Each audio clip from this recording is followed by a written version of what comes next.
You're listening to Reza Riffs with Keith Reza and Alan Lee, right here on LA Talk Radio.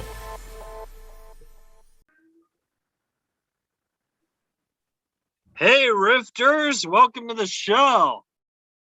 It is I, Keith Reza, coming at you from the Zoom. Ha, ha, ha. Okay, no one gets this. This is a new bit written by the Nightwing to my Batman, Victor Pacheco, and he said that this was going to be a funny bit. But so far, I'm talking to myself.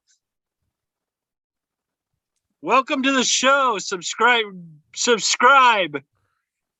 rate, and review. That would have been funnier if I didn't have a hiccup. Subscribe. Yeah, subscribe. I sound like Bob Hope. Victor's here. Hey, what's up, party people? Thanks for having me back, Keith Rooney. The Keith Rooney. Nightwing to my Batman, Victor Pacheco. I'm like your I'm like your Florida to your fucking Wang of. So the your folks country. at home are wondering: is today the day Victor and Alan are gonna fight? That's possible. We might fight, but with our swords. It's gonna be XXX rated. It's gonna be pay-per-view. Well, I got bad news for you. Oh, you went to go get water. Alan Lee just texted me and said he can't come. So the fight will come later. Oh my God, is he on antidepressants or why can't he come? I just want to know. Just let's keep it real, okay? That's a great joke. Okay. You know, we did Michael Rosenbaum the other day. Oh, okay. Well, thanks for the invite.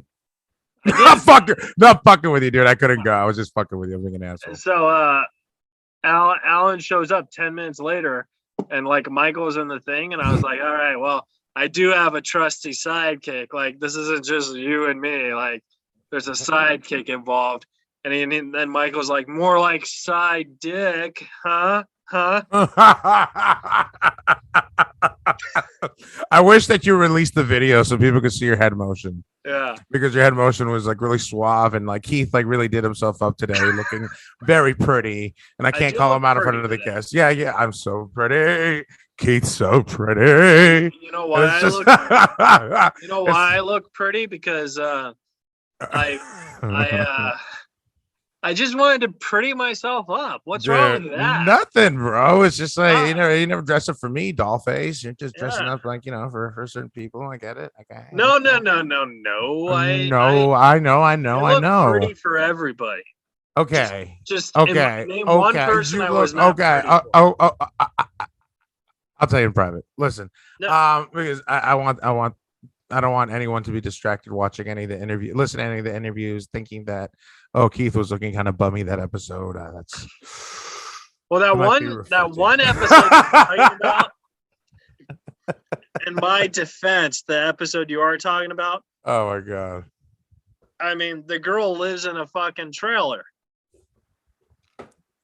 So you're trying to match the energy, okay? Yeah. What exactly. That's what okay. That's what I'm saying. Sure, Keith. Okay, listen, Victor. Let's talk about more important stuff. Okay, yeah, let's do this. Do you have any shows that the folks at home could go see you at right now? I don't know when this is gonna come out, so that's a good point. Yeah, so this will probably come out in July. In July, okay, so you can catch me and Keith hopefully starting our show by then, because me and Keith are going to start a show somewhere in LA, and it's going to be great. It's going to be like Saturday Night Live, except like it's going to be like not just white guys. So right. So it'll be great. I'm just speaking of Saturday Night Live. Pete Davidson has just said he's given up SNL, which I think is brilliant, because Pete Davidson is the only strong person on that show. So if he's leaving, that show went from suck to sucks. Okay, there was some sketches that Pete Davidson, he dressed up like Eminem and he did that video and it was pretty fucking funny. He killed that shit. That's why I said it went from suck to suck. No, he made it watchable. Did I not say he was the strongest? No, you said it sucked. It didn't suck. Yes. A lot of it sucked, but not all of it. Fuck. Pete Davidson's sketches, why am I saying it for the most part. I'm just like, it hit a 25%. What's the problem? Yeah, 25% of Pete Davidson's sketches were good. I like Pete Davidson. He's always been nice to me. I got That's no cool. probs with him. Okay. That's He's cool. dating a fucking Kardashian. Okay. That's cool. We will be too soon. Yeah. It'll be fine. You know, I'm just kidding. I don't want to. I want to date a trans with Kardashian Trandashian. Are you talking about a trans woman that looks like a I'm trying to Kardashian? be funny. Oh, I know, but I was wondering if you were talking about a trans woman that looked like a Kardashian. Because there's a lot of them out there. That there actually are. There's like a lot of trans women that like, you know, they hit their plastic surgeons up with pictures of Kim Kardashian and they kind of look like them already. And then How much do you think that costs? Honestly, dude, a lot, because like I was looking at titty reductions and titty reformations, and like in Mexico, it's like $8,000, so it's like $4,000 per titty, but it's like it's not prorated. You have to get both titties, you know. Right. So like, well, yeah, because it would be fucking weird just to get one titty. Right. Well, unless it's like a mastectomy, so maybe you do get it prorated. I would hope you get prorated if it's just one breast, but that's horrible to think about. But I mean, like, it's just like holy shit, because I was at a breast center in Mexico. And it was a really nice one, but oh my goodness, like there were so many fake boobs there. But they like that was a great surgeon, and like they all looked natural, but they were just like. Our guest is here. Perfect intro. Oh, Jesus Christ! No, it's not. Okay, let's change the subject. You've seen her on NFL.com. You've seen her on Comedy Central. You've seen her here on Reza Riffs. The great Jennifer Sterger. We're gonna let her in. I thought you were already letting her in as you're giving this intro. No, I just approved it. Okay, because I thought you were okay. Okay, never mind. So like by the time you're done introing, she would be connected. Well, yeah, but I think it's Jennifer because it says it's Cody. I don't know who Cody is. No, it might just be a different account. It's okay. Oh, okay. No, we just gotta wait for the mic to. Well, I can't do anything because I'm not the host or co-host, but ask them to unmute and start the video. She's here, I think. Yeah, they're here, but they have their camera off and their mic off. Oh. So this is why Zoom is like the worst invention in the world. Keith. Hey Jennifer, if you could hear me, the mic is muted. Oh, she just wrote hang on. Okay. So she knows what she's doing. I got it. We're all talking her through it. Like, hey, listen, you have to do that. And it's just like, hold on. I just signed in just to make sure this is sorry, guys. Oh, hey Jen, how are you? Not bad. My husband like upgraded all of this stuff, but like didn't tell me how to use any of it or like how it works. So can you hear me or no? Yeah, I could hear you. Right. Absolutely. That's a cool microphone. Yeah, well, we used to have a radio show, so we have like legit equipment in our house. Holy Lord. This is Kevin. This is the dog that was, you know. Oh, hey, Kevin. Hey, Popo.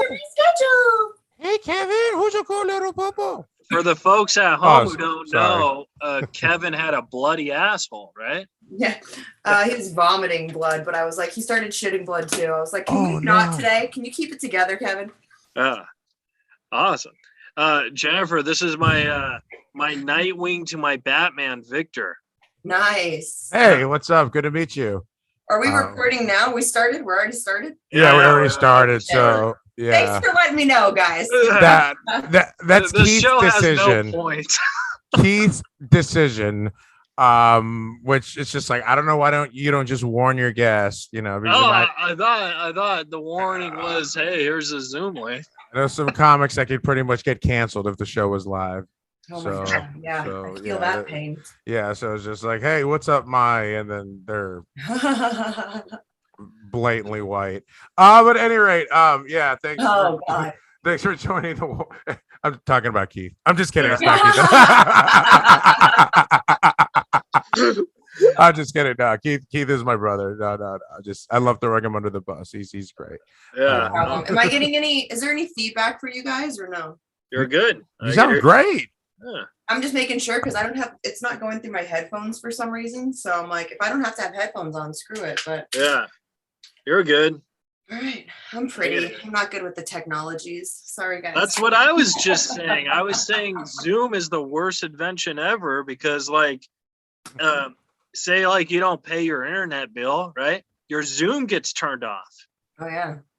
Like weird. Keith, what the fuck are you talking about? Just saying. But anyways, that's all I'm saying. I'm just saying Zoom's a bad.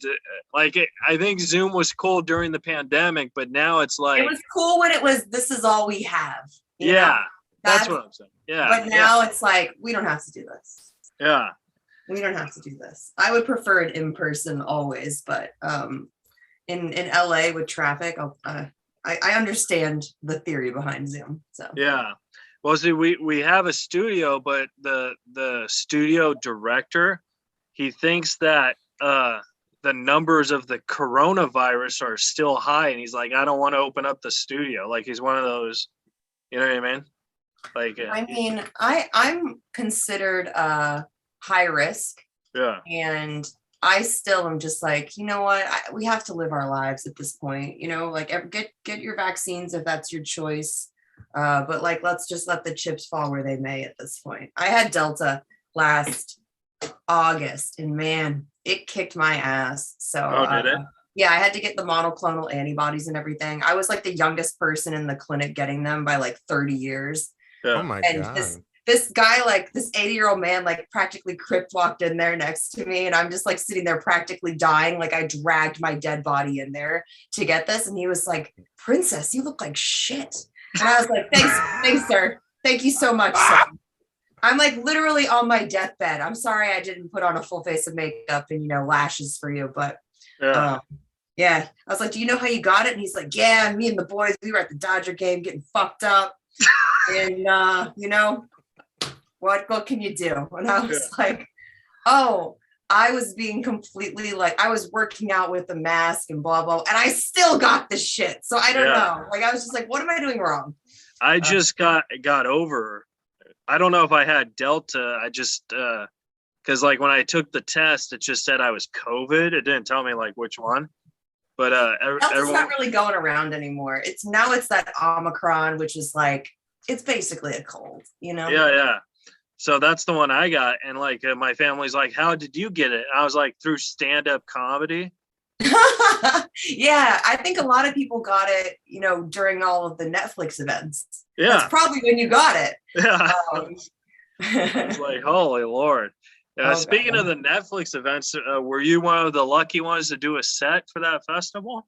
No, but honestly, like I've been doing more sets on the road, and that's where I feel like I'm really learning a lot right now is leaving Los Angeles, because Awesome. you can only get on stage so many times at the same club and like see the same people that are coming every week because they're a loyal audience and like that's just their place to go.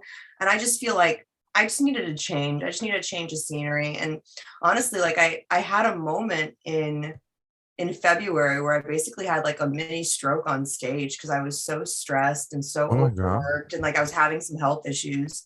And that just kind of made me take a step back and be like, I really need to prioritize like my health and prioritize like my mental health and make sure that when I'm getting on stage, I'm not just doing it to get a rep. I'm doing it to be the best version of myself on stage, and be the most authentic version of myself on stage.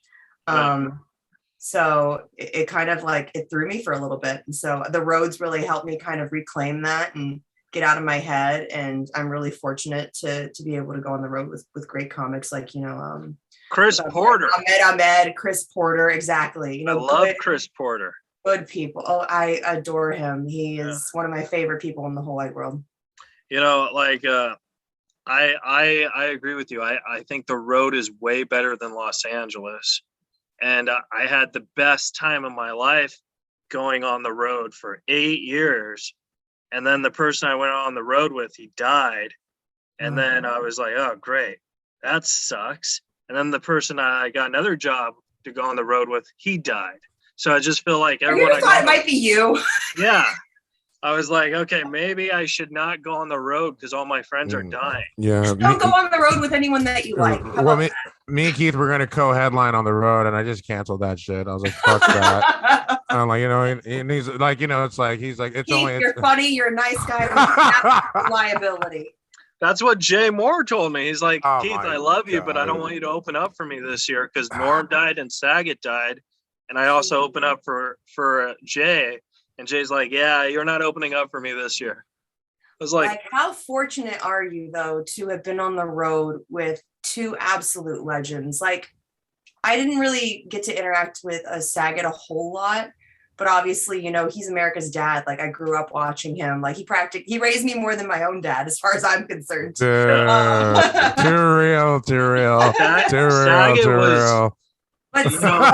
But Norm and you and I we actually kind of bonded over that when we were talking about when Norm passed. It was gut-wrenching for me because at one of the lowest times in my life, I had so many people in my ear telling me what I should do and giving me, very politically, PC-driven advice. And I got offered, for those that don't know, I was involved in this like public scandal in like 2010, basically, where a very famous quarterback basically sent me pictures of his dick, and this was pre-Me Too. So I wasn't viewed as a likable victim. Right. I was not a good enough victim for society based on how I looked. This is before we were believing women. This is a different time. It really was. Like the mid 2000s were not great to women. And the worst part is he was probably the most ugly quarterback in the league. I mean, Jesus Christ, Keith. Fucking hey. Well, no, I'm just saying. But I talked to Norm because Norm actually approached me about doing a sketch with him on his sports show that he had on the time at Comedy Central. And he's like, I got this great idea for this sketch. And it was totally Norm. It was like super dark and awkward and funny. And basically he was going to talk about how hard it is to text with younger women because like you're just on a different page and like trying to connect with them is just so hard. Like, so it was going to like escalate to him sending me pictures of like flowers. And then he would text me pictures of like a nice romantic dinner or like a getaway at the beach. And then it was going to be 2 matching tombstones. and it was just going to be like the two of us like texting, there. And I was like, I really want to do this. And I brought it to my PR people and they were just like, Jen, you cannot go out and make fun of yourself. You can't go out and make fun of yourself. And like, that's just, I would say that why not?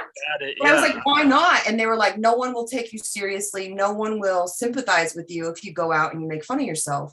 And Norm was like, Jen, I think you taking the reins of this and making fun of it is the only way you get out of this. He's like, at the end of the day, he's like, you have to do what makes you happy. You know what I mean? He's like, if you don't make these jokes, someone else will. So why would you give away your power like that? He's like, you're super funny, you're charismatic, you're charming. And he's like, you're very likable. And he's like, and I think being vulnerable and being messy is like, and putting it all out there is the number one way to like, let this all like get past you, Yeah. And it was just, that was the first time during that whole ordeal that anyone had shown me any remote sense of like kindness. Oh yeah. And I was just like, wow.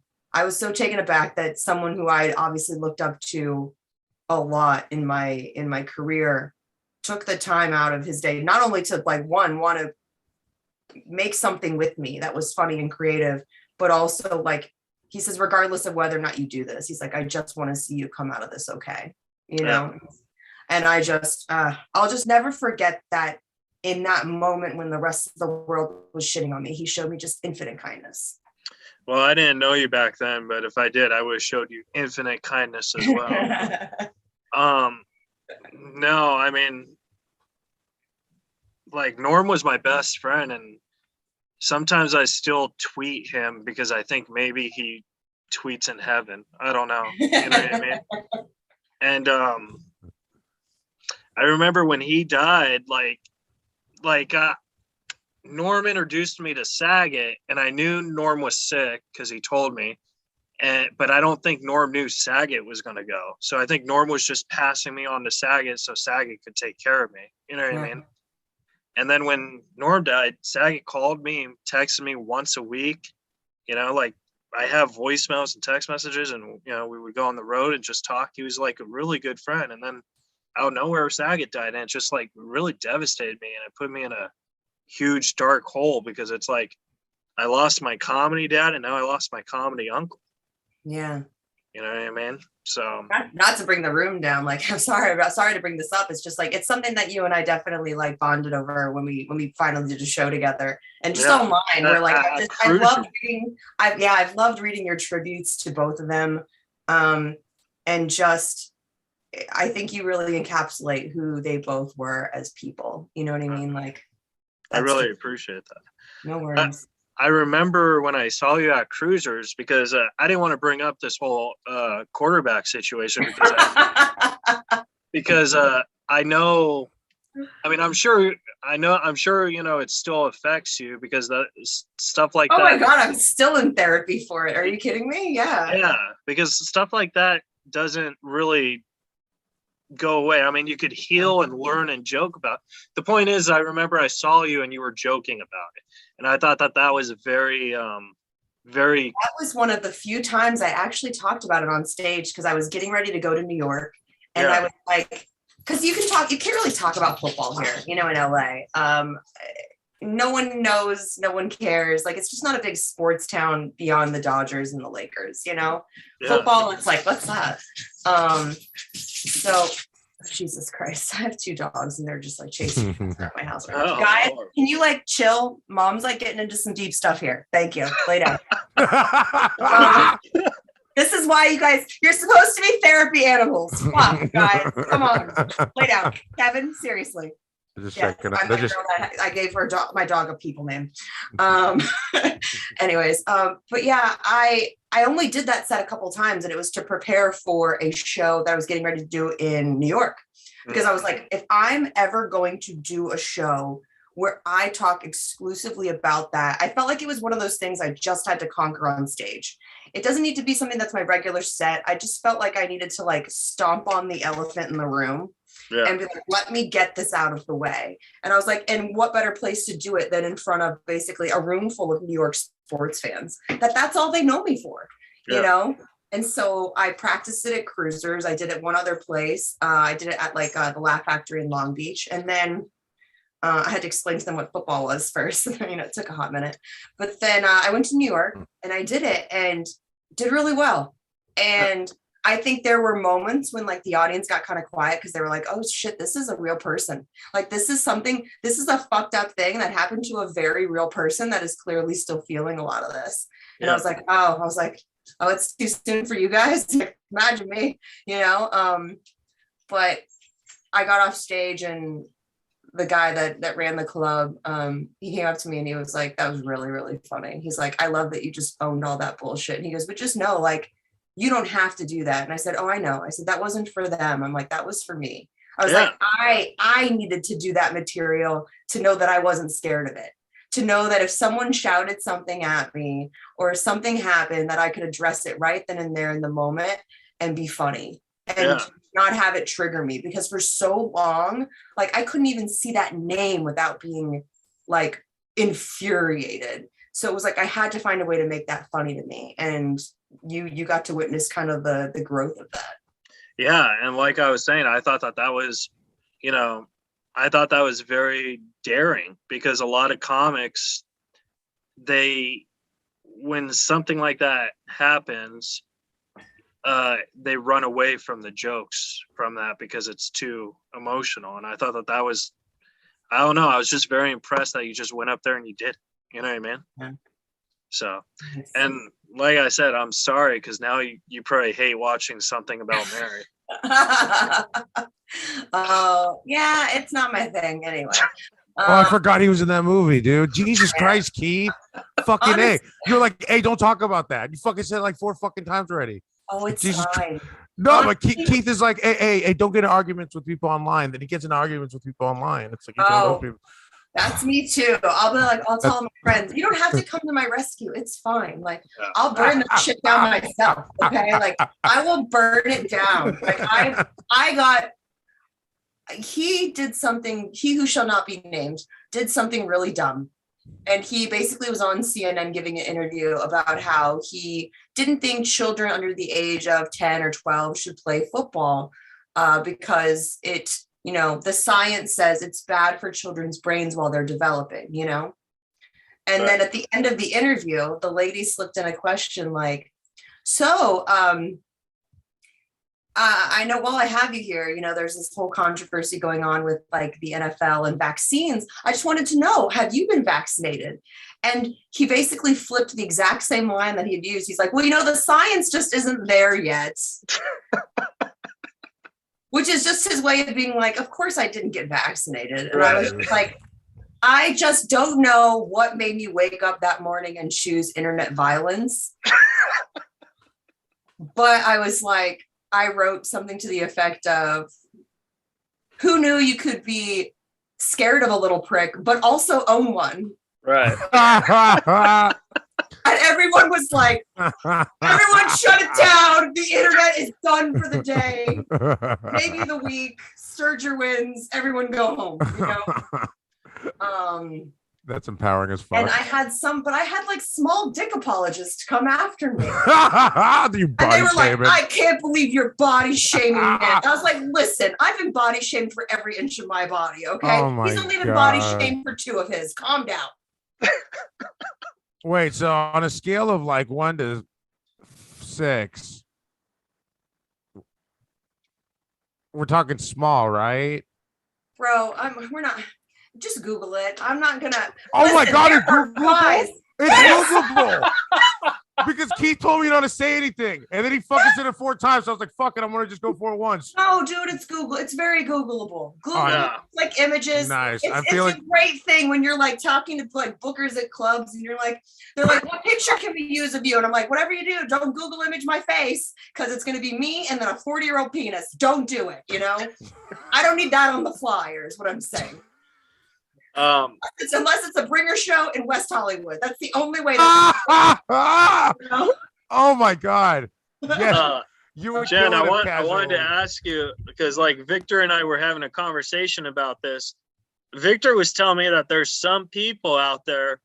I forgot the exact wording he said, but he said that there's some people who like they'll go to a doctor to get surgery to look like Kim Kardashian or something. Yeah, I mean, they're. I mean, that's any doctor in Los Angeles. How much? Like, why do you think people do that? Like, are you trying to say that No. look like Kim Kardashian? I was just saying because you were bringing it up, and I was like, Victor was also saying everyone is trying to look like. It's like, Kardashian. how much do you pay to get your face to look like Wait, that? That's what he's saying to me right now. No, not me.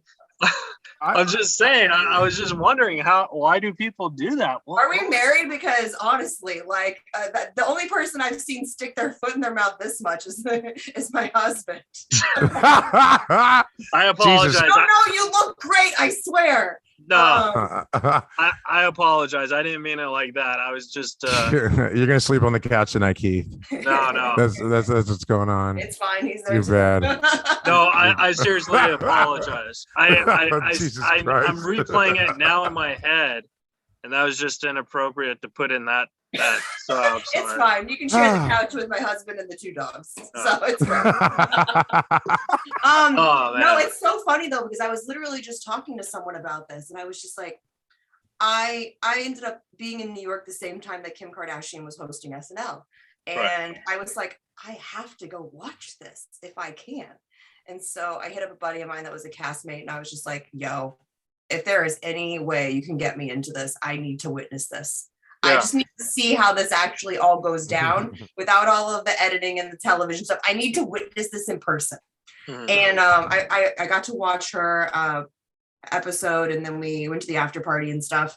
And I will say, first of all, I was very impressed with her monologue. I think Chappelle and Amy Schumer wrote it, but it was phenomenal. I just wish she would have like actually practiced, like actually rehearsed saying it, because I feel like she could have nailed some of those jokes even more. But it just shows like what good writing will do, you know? Yeah. But when I saw her at the after party, I just remember being like, this is hands down one of the prettiest, most perfect looking individuals I've ever seen in person, like flawless in person. But I was like, I don't know if any of that is original parts. Right. You know, where you're just like, that's all bought. But I mean, they did a phenomenal job putting you together, but she's so gorgeous. Like, you just realize, oh, I'm not ugly, I'm just poor, you know? Like, we were talking about a breast reduction surgery, right? And but the conversation started by Pete Davidson, because he's leaving SNL, and I was saying I'm friends with Pete, and then that's it all. That's how it all transitioned. It went through a weird. How everyone wants to look like his girlfriend. Yeah. So. Every girl in LA. I mean, every girl in LA, and any girl that has brown hair that has anything done to her face, they're like, "Oh, she looks like a Kardashian." It's like, no, we just all go to the same injector. That's all it is. We just come off of an assembly line. You know, that's all. Yeah. They're like, that one's ass is defective. Throw it out. So, John, one thing I wanted to ask you is, because you started in this business, you know, doing the interviews and stuff, and now you're doing comedy, where like most like comedians now are doing interviewing, like podcasting and stuff, but you kind of like did it in the reverse way. Yeah. You know what I mean? So I wanted to talk about that transition. Like, did interviewing, while you were doing interviewing, did you feel, hey, I want to do comedy at any time while you're doing that? Yeah. You know, I worked in sports for like 8 years. And one of the last sports TV shows that I worked on full time was a show called The Daily Line. I was like one of the main hosts. And the whole idea behind the show was it was supposed to be like sports and comedy, marrying sports and comedy, plus like some betting aspect to it, like gambling, because that was the time, this is 2010, gambling was not mainstream, you know? Like it wasn't like, you didn't have like the DraftKings and things like that. Like that was starting up, but it wasn't a thing yet. So I was on that show, and I was there mainly for my personality and for lack of a better word, I was a dick, you know, I was funny and I was sassy, and they knew that I would always have an opinion about stuff. And then one day they came in and they were like, so we're not doing anything funny anymore. And I remember raising my hand in this meeting, and I was like, what the fuck am I doing here then?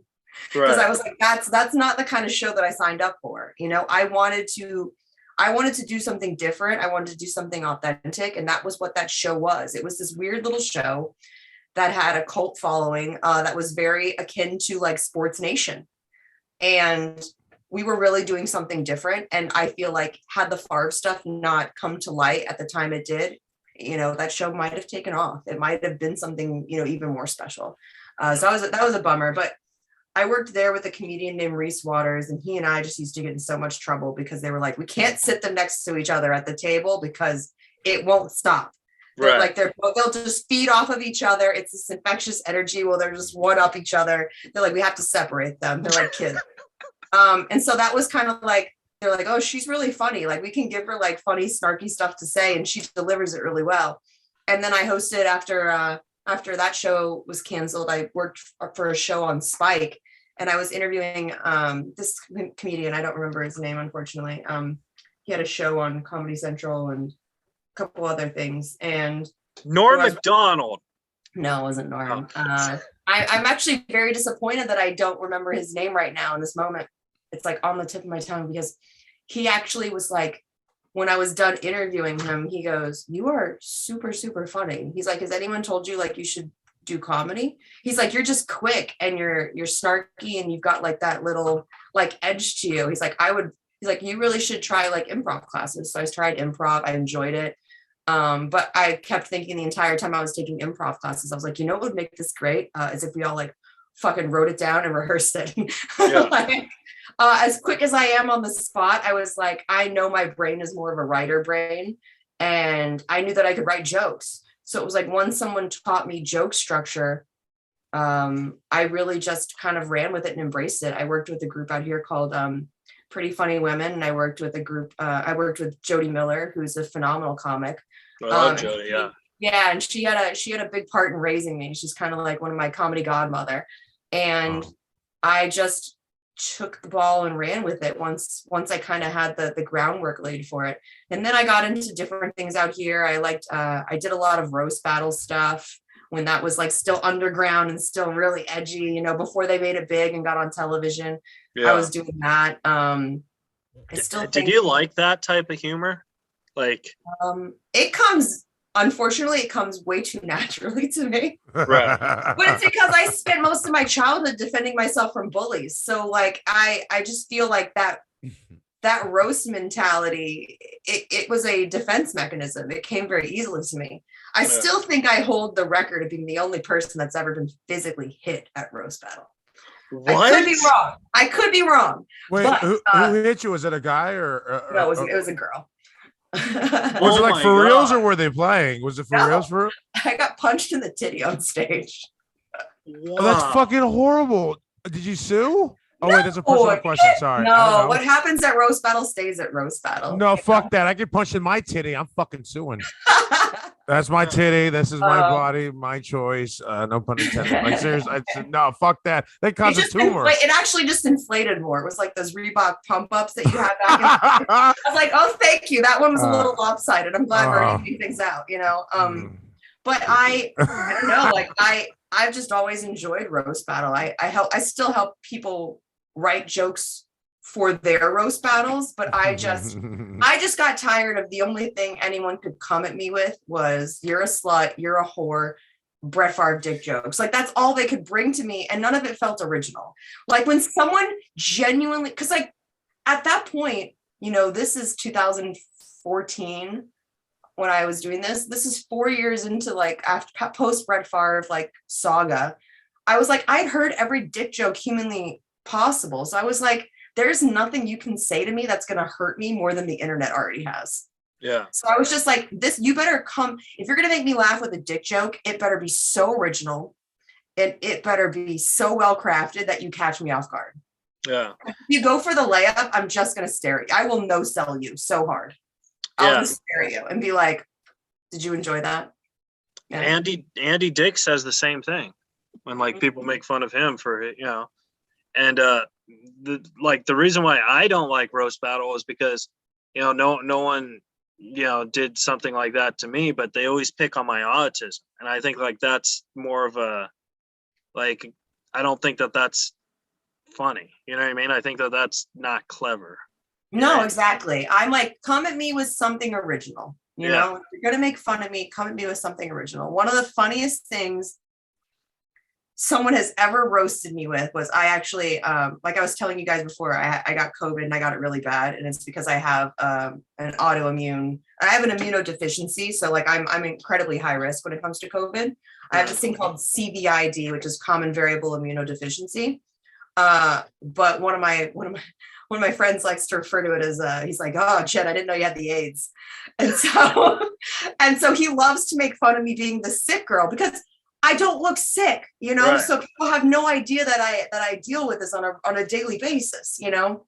But so he had been riding me really hard with jokes about it. And then the day that I get a monthly infusion, and like I have to get antibodies from another person, like put through my veins so that I can fight against like everyday colds, you know? Yeah. And he knew I was having this that day. And so they sent over flowers. Oh. And the card said, "Dearest Ryan White." For those of you who don't know, Ryan White was like one of the first children in the United States to be diagnosed with AIDS, and they didn't let him go to school and play with the other kids. It said, "Dearest Ryan White, AIDS is tough, but you're tougher. You got this. Love, Elton John. And I was like, this is the funniest shit anyone has ever done to me. Yeah. And I took that on the chin. I was just like, that was well played, bro. That was well played. Thank you so much. This made my day. I was like, I couldn't stop laughing. I kept the card. And then I texted him a little bit later and I was like, I thought it was funny. But then when I thought about it more, I was like, what was even funnier is someone at 1-800-Flowers had to type this card out and was like, they're sending Elton John sending flowers to a kid with AIDS. Like, anyways, yeah, that's the kind of that's why Norm and I got along. You know what I mean? Like, it's that dark humor where you're just like, you're such a dick, but this is so great. Well, Norm would make cancer jokes the past year and stuff, like when I would FaceTime him or whatever, you know, because he was bald, you know, he shaved his head and stuff. I was like, hey, Norm. He's like, hey, man, I just beat cancer. Ah. So yeah, it'd be like that. But you know, but yeah, you have to own all of it, you know, because I think there's something about taking ownership of that stuff that just, it makes approaching the shitty stuff in life so less scary. Oh yeah, when definitely. when you're like able to make fun of it and face it head on. Yeah, that's why I love comedy, because like I believe this whole world, like you could look at the world in one or two things. You could look at it in the truth, which is very depressing and dark, or you could spin it around and have fun. You know what I mean? For sure. So like that's why I like comedy, because it really cheers me up. So for sure. There's only been a couple of times on stage when I just had something. Have you ever gotten on stage and you have something on your mind and you're like, I can't get this off my mind, so I have no choice, but I have to talk about this because it's literally distracting me from doing the job that I have to do at hand right now. And there's only been a couple times where I was like, oh shit, you guys felt that was too soon for me. It's fine. Like, I'll be fine. I have therapy tomorrow. This is okay. It's okay. Everything's fine. The worst is like when you're like, say like there's a comic before you and you're getting ready to do your set, and then all of a sudden it just hits in your brain and you just forget your set, and you go on stage and you're like, oh my God, Kim Kardashian, man.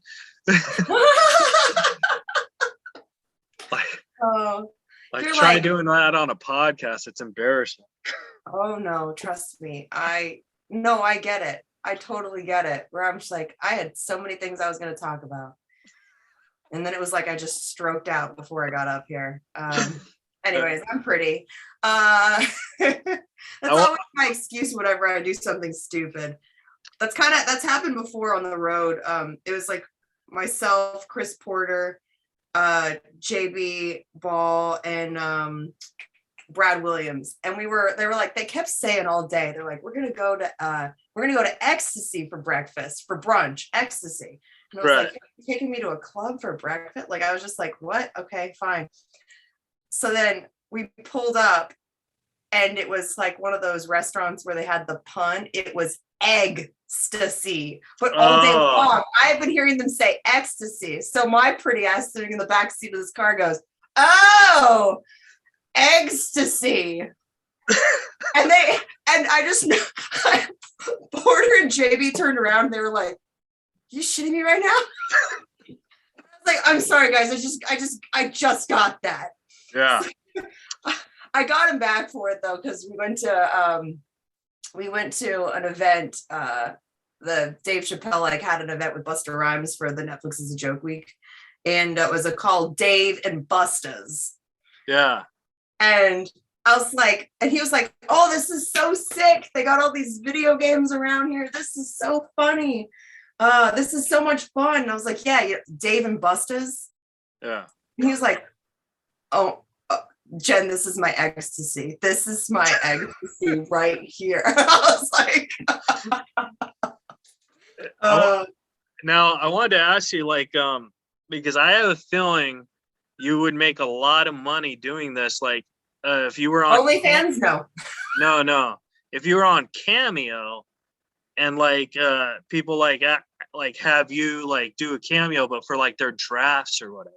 You ever do that? I've done a couple of those, but you want to know where the real market is? And I'm not going to lie, I have not taken a single one of these gigs because I mean, you'll understand why when I tell you what it is. I've had people offer me $2,000 to degrade their penis. Ouch. Yeah, they wanted to send me a picture. He's like, I have a really, like, one guy was like, I have a really small dick. And he's like, and I love it when women make fun of me for having a small dick.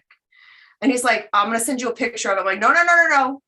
I'm like, bro, you don't have to send me a picture of a small dick. We all know what a small dick looks like. I don't need a reference point. You know what I mean?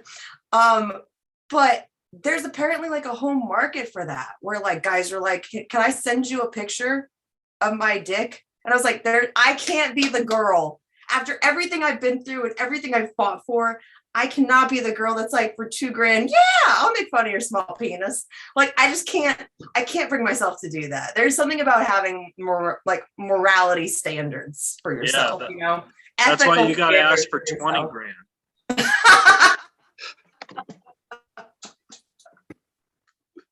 All right. I think I'm back in the I'm cool with Jen seat. You've been cool. Oh, okay. I thought the Kardashian one I got demoted to no. You can sleep in my dog's bed now, not just the couch. It's fine. He's a great day. One of them's a Great Dane, so it's a very large bed. You'll fit. It's very luxurious. It's bigger than a futon. Oh, Victor, you got any questions for Jen Sterger? Are you muted? I think you're muted. Oh, I can hear him. Are you there, Victor? Bro, you've been muted this whole time. Have I really been muted? Yes, No. I've been watching you laugh, and I'm like, why the fuck did he mute himself? No, I muted myself when I was coughing because because I'm like I was smoking. I've watched you. No, I've been laughing really fucking hard, and I'm like, you muted yourself, and I was like, oh my god, it's so fun. Okay, one of my other health conditions is I'm actually going deaf in one of my ears. Oh no, so that's not helping the cause. So I was sitting here going, no. Oh fuck, am I having an episode? Oh my god, holy shit. Okay, well then, this is bad. I hope you guys don't think I was faking laughter. And no, you weren't. You were laughing. Okay, yeah, I was like genuinely. Okay, Jesus. Okay, well that wasn't a question. I was like, he's the quietest laugher of all time. Yeah, I'm the quietest. That's why he's the trusty sidekick. Yeah, seriously, I'm the quietest Mexican of all time. Mexicans are known for being loud. So you work at All Elite Wrestling? No, I'm not there anymore. Okay, well, according to Wikipedia, you do. Sorry, sorry. I was the conversation. Sorry, they came up. I don't do all of that type stuff. Okay. Oh no, my bad. Let me rephrase the question. Let me apologize. You used to work at All Elite Wrestling at one point in your life. That isn't happening right now. But as a backstage interviewer, do you believe Keith would be able to do that job and keep your level of professionalism with all of those hot male bodies in the locker room? Not a fucking chance. Oh. Okay. Honestly though, it was a wild ride being in that world. I think that when it comes to something that you absolutely love, there is just something, I don't know if it's just my experiences, but I loved football, I loved wrestling, but I feel like there's something about seeing behind the curtain that it would be the equivalent of working at Disneyland and like being a character like there and seeing other characters walk around with their heads off. You know what I mean? Like that's how it felt. Like it's just, there's something like very disenchanting about working in something you love, and just seeing the ugly sides of things and seeing the inner workings of it. And I just, I just am a strong believer where it's like, yeah, you should do what you love, but like, there has to be some kind of like healthy relationship with it. Because obviously I've failed at that. I don't think you've failed. I think you've done so much, you know what I mean? And I think like I said, I really admire you because you talk truth on stage, and you make people laugh. So I think that's great. Thank you. And that's the thing is even with like my interviews and stuff, whenever I do interviews, like it's really about connecting with the person that I'm working with. That's what it's all about, you know. If I make them laugh, great. But it's more so about just connecting with that person and feeling like we're having an actual conversation versus like just whenever someone asks me if they want to be like a host or an interviewer, I'm like, the best thing you can actually learn how to do is to fucking listen. Yeah. And I was like, you have to listen and you have to learn how to respond and to not make it about you. The minute you put all of the emphasis on the person that you're talking to and just learning their story and learning who they are and connecting with that person, nothing else matters. Yeah. And that is when you're going to have the best interviews ever because it's literally just a conversation and the camera disappears. Right. And that is something that I wish I had known earlier in my career because I think I was so focused on like, I didn't have any on-camera training. I just kind of got thrown into the spotlight. So it was like, am I doing this right? I don't even know how to hold a microphone. Like, what am I was a spaz. I was an absolute spaz. And as I grew and as I actually remember the interview that it all clicked for me in, and it was this interview where I was interviewing this guy who was a wounded war veteran. And he was a para-Olympic athlete. And he and I we just connected, you know? And I don't know if it's just because it was just coming off the Brett Favre stuff. And I was at this point in my life where I was just very raw and very vulnerable. But there were just things that he said where I was just like, I am in this interview. I am having this conversation. And like if there's people watching, great. I hope they're hearing the story, but it's just about me connecting with this individual. Yeah. And I think that's when I got really good at my job. Yeah. That's how I try and do it. I mean, obviously I fail, but I mean, I try and connect, you know. You're fine. You're fine. Jen, I have two more questions for you because I want to respect your time. This question is probably kind of stupid and it doesn't mean anything, but I love those kind. Yeah, but and this is a two-parter. Okay. Of the first question. Question number one, first part. Do you still enjoy football? Ooh, that's a loaded question, honestly. I enjoy it, but I am disenchanted with the politics around it. At the end of the day, I think I now view football as a business and not as a sport that I love, which sucks because I was a huge football fan. My sports were football, then baseball, then everything else underneath it. Little NASCAR was probably third because, I'm from Florida. Like, you got to embrace those roots. But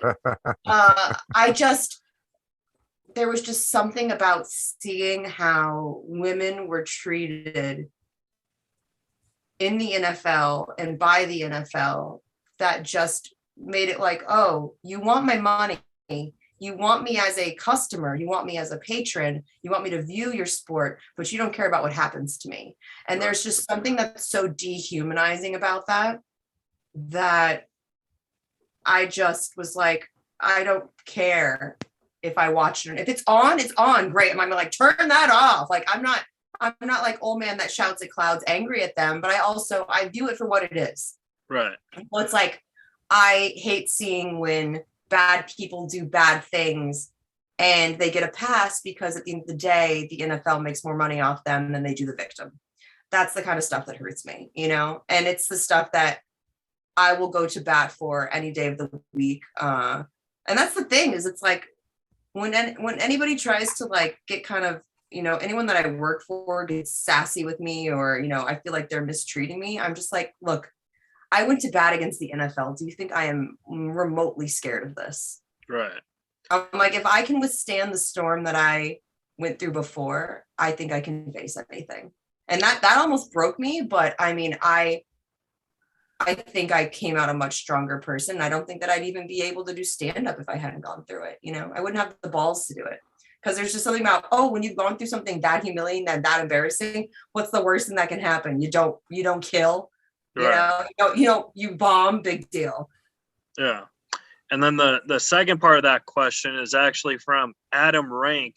He wants to know, Jen, if you still like football, do you like Ryan Fitzpatrick?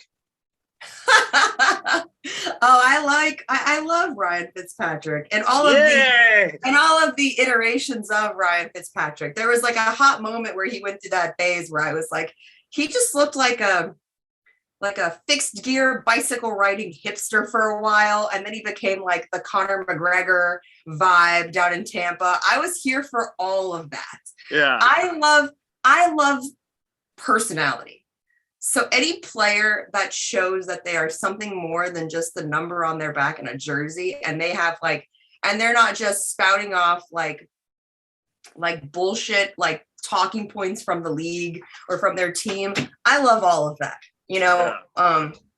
One of my dear friends is Jamal Anderson, Dirty Bird, and I love him because he just keeps it 100 at all times. Those are the people that like I always connected with when I worked with them. I was just like, you get it. You get that the way from becoming like just a player versus like a superstar is like having that personality that fans can like gravitate towards, Same with wrestling, I feel like the guys that really own their gimmick, that's the people that get over, Because I like Adam's one of my best friends, and like we always say, if the NFL was like made of like not NFL players, but they were comedians, Ryan Fitzpatrick would be the Dave Chappelle. Yeah, you think so? Yeah, because he just has a funny personality. I mean, I think I have probably so I'm like, I think I can think of some other people that might be up there for sure. Who would be up there? Oh, I'm trying to think. Active players. That's the funny thing, is I was watching the commercial the other day and I was like, I think I keep up with what's going on in the league just in case I get offered a sports job ever again, which hardly ever. But every once in a while I'll be like, who's that guy? And I was like, if I have to see your name on the back of a jersey, you just wasted money, because that means he's not recognizable enough for you to not have him walking around his kitchen in his house with his jersey on. Do you know what I mean? Yeah. I was just roasting the shit out of these commercials. That's all. But yeah, I don't know. I can't think of any off the top of my head right now. But yeah, I just love that he's just in on it. I feel like he's more like the guy that he has a different gimmick. He's like a professional wrestler, in that regard. Fitzpatrick is just like, he just has a gimmick, and he's willing to evolve and change that gimmick to fit his surroundings. And I think that's why he makes fans wherever he goes. Yeah, one of the things like why I know like Adam Rank will love all of those references because he's a big wrestling mark too. So yeah, one of those things like why I became a Fitzpatrick fan is because when he was with the Jets, he threw 6 picks one game, and then he said like on live television, he said, nobody in the organization believes in me. And that made me feel like kind of like in my way, my comedy. And then when they put him in, like when Norm put me in, that's when people started believing it. So that quote really, it was a nice, good. So I liked him ever since that, because it's like he had no filter. He said it how it is, you know what I mean? So like I said, I love anyone that takes the league's cue cards that they give them and just throws them out the window. Yeah. I'm like, I have a lot of respect for that, where you're just like, oh, this is the game you want me to play? No, thanks. I'm going to be myself. And then the last question for you is, you did a movie called The Tenant with the great Bill Cobbs. How is that? Like, was that cool? Oh, that movie was one of my first acting jobs. And I was actually up for the lead, and then like the schedule just didn't work out because I was starting football season, so I was going to be working for the Jets, and I'm like, it turns out, I'm like, that was the bigger horror story. But yeah, I really enjoy working. I enjoy acting, I think I played a psych patient in that. It was a small bit part, small psycho girl, which I'm like, that tracks. But I really want to do more comedy, and I all the stuff that I'm doing now acting wise is fairly comedy based.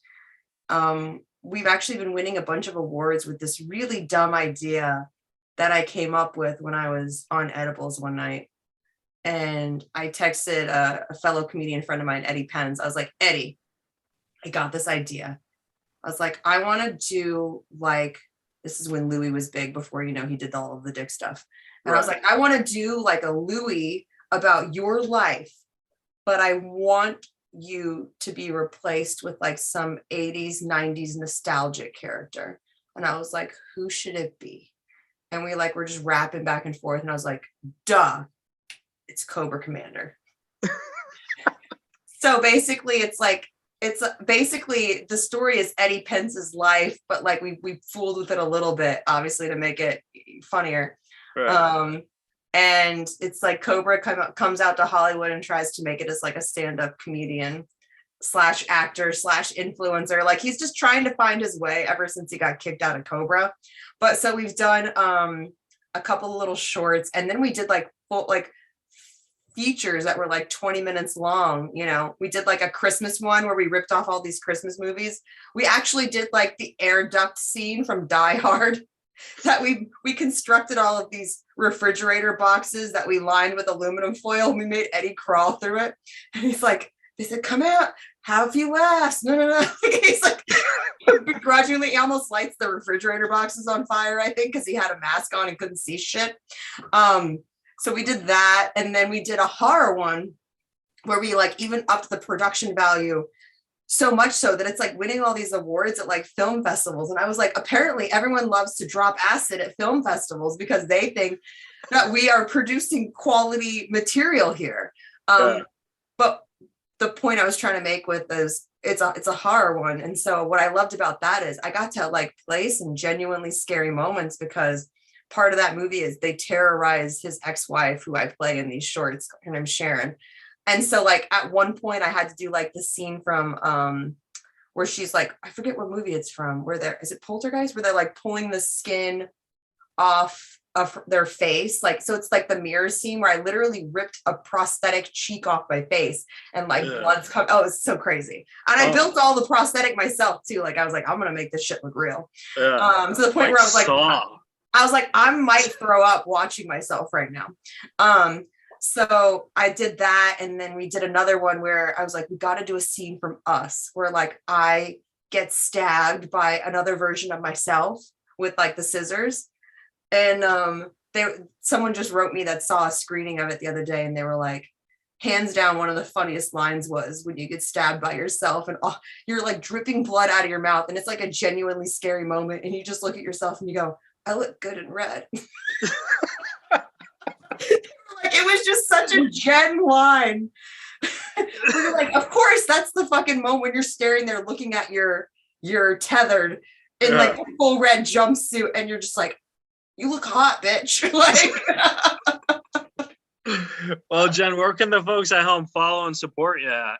At Jennifer Sterger on Instagram, Twitter, all of the above. I actually have a website called I work with a website called Brand Army. So it's www.jensterger.com. That's for like all my exclusive material. It's basically like all the stuff I'm too scared to post on Instagram, including comedy clips. But it's just that way I can still sell a special. I don't want to like burn all my material. You know how it is. Once it's on the internet, you're like, oh, they've seen it. TikTok, I think, is gonna kill comedy. Like, I wish it was comedy could kill TikTok, because I've just never looked at an app and been like, I'm too old. Like, I'm embarrassed to click join, because I just can't do it. I can't dance, and Yeah. I mean, that wasn't what I was talking about, but like these TikTokers, they would take like jokes and then they were, I think that's what I was talking about. The dancing, I think that dancing will stay forever. I mean, one can dream. It's been fun hanging out with you, man. I'm glad we finally got to do this. Sorry, my dog's butthole didn't cooperate the past couple of times. No worries. Thank you so much. That Kevin, my puppy Kevin, was sick, and luckily he's been very, very understanding about it. So yeah. Well, thank you so much for doing it. It was a pleasure to interview you. I hope I didn't fuck it up too much because I Not at all. I actually love you very much and I respect the hell out of you. Thank you so much. The feeling's definitely mutual, man. So I hope to run into you at some more shows. All right. We'll see you later, John. Take it easy. All right, guys. Subscribe, rate, review, follow the show, and follow Jen Sterger on all the socials. Victor, you got anything you want to plug before we rock out? He's muted again. I think he's punking us. Dude, I think it's his microphone. Oh man. supposedly a fancy microphone, and I'm just. Oh my god! Can you hear me? Yes. Now we can, yeah. Okay, I apologize. I was gonna say, yeah, check Now out my. we're running the tram at Universal, but we can hear Oh you. my god, Jesus Christ! I'm like thinking like you guys could hear me. Oh my god, I'm not fucking with you guys, by the way. Okay, yeah, check me out at HispanicTitanic.com for dates and all that good stuff, and yeah. All right. We'll see you guys next week. Later. Bye. How do I stop recording this, Victor? You press stop record. There's a record button that says stop. Oh, I found it. Excellent. We'll see you guys next week. You're listening to Reza Riffs with Keith Reza and Alan Lee right here on LA Talk Radio.